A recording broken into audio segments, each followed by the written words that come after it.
అది ఇంటి నుండి వారికి అందరికీ దీపస్తంభం మీద పెట్టదురు, దీపస్తంభం మీదనే పెట్టబడుదురు అని మాట్లాడుతున్నారు. ప్రతి ఒక్క విషయం ప్రతి సందర్భంలో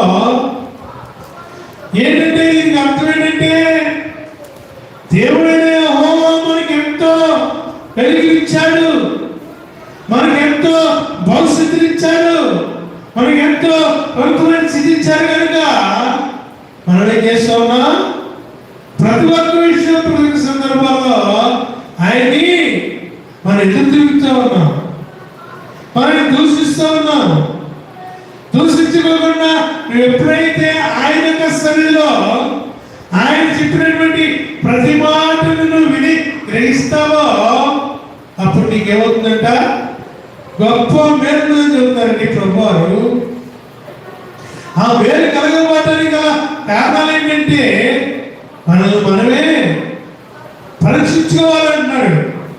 పరీక్షించుకొని ఎప్పుడు పడితే అప్పుడు ఎక్కడైనా కానీ నువ్వు ఎలా ఉన్నావు, నీ యొక్క స్థితి ఎలా ఉన్నది, నీ యొక్క పరిస్థితి ఎలా ఉన్నది, నీ యొక్క దేవుని మీద విశ్వాసం ఉంచే స్థితి ఎలా ఉన్నది, నువ్వు దేవుని మీద నమ్మి ఉంచుతున్నావా, నువ్వు లేకపోతే దేవుని మీద విశ్వాసం ఉంచుతున్నావా, విశ్వాసం ఉంచుకోకుండా ఇష్టానుసారంగా నువ్వు దేవుని మీద విశ్వాసం ఉంచుకోకుండా నువ్వు తిరుగుతా ఉన్నావా అని దేవుడు ఏమంటున్నాడు, నేను అడుగుతా ఉన్నాడండి.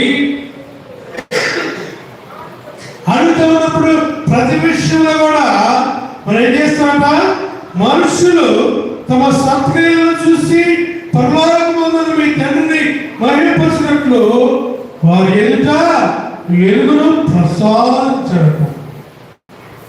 ఏం చేశారండి, నువ్వు వెలుగుతా ఉన్నావని నువ్వు అనుకుంటావు, కానీ ఏమాత్రం కూడా నీ వెలుగుని నువ్వు దాన్ని కాపాడుకోలేకపోతున్నావు. నువ్వు నీకు ఇచ్చినటువంటి ప్రతి ఒక్క విషయాన్ని నువ్వు కాపాడుకుంటూ ఉంటే నీకు ఎప్పుడైనా కానీ మంచి నడవడికి వస్తుందని ప్రభువు చెబుతున్నారు. ప్రియమైన దేవుని పిల్లారా, అక్కడ చూడండి 6వ అధ్యాయము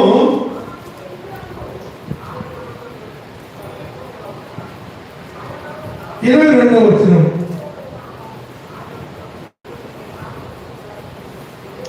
దేహము దీపము 6వ అధ్యాయము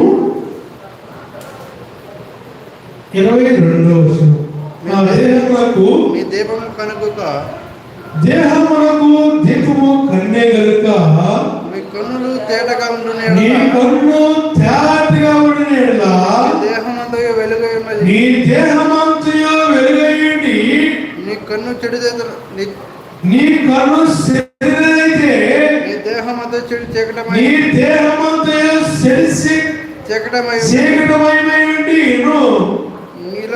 నీలో ఉన్న వెలుగు చీకటమైనది ఎలా ఆ చీకటి ఎంతో గొప్పది. దేవునికి స్తోత్రాలు.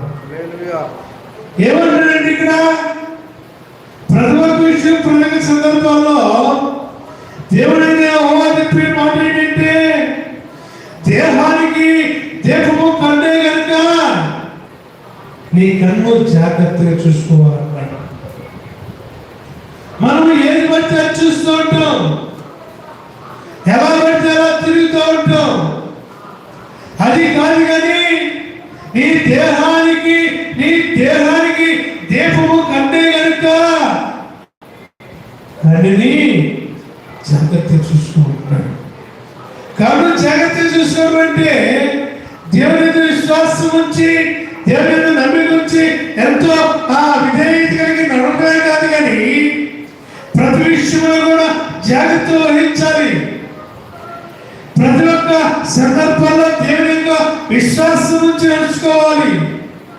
దేవుని యొక్క నమ్మిక నుంచి నడుచుకోకపోతే, దేవుని యొక్క విశ్వాసం ఉంచి మనం ఎంతో నమ్మకం కలిగి జీవించకపోతే ఏమన్నది ఇక్కడ, దేహానికి దీపము కన్నే కనుక నీ కన్ను చెడుదైతే దేహం అంతా కూడా చెడిపోతుంది.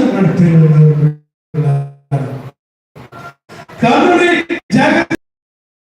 మనం ఏం చేస్తుంటాం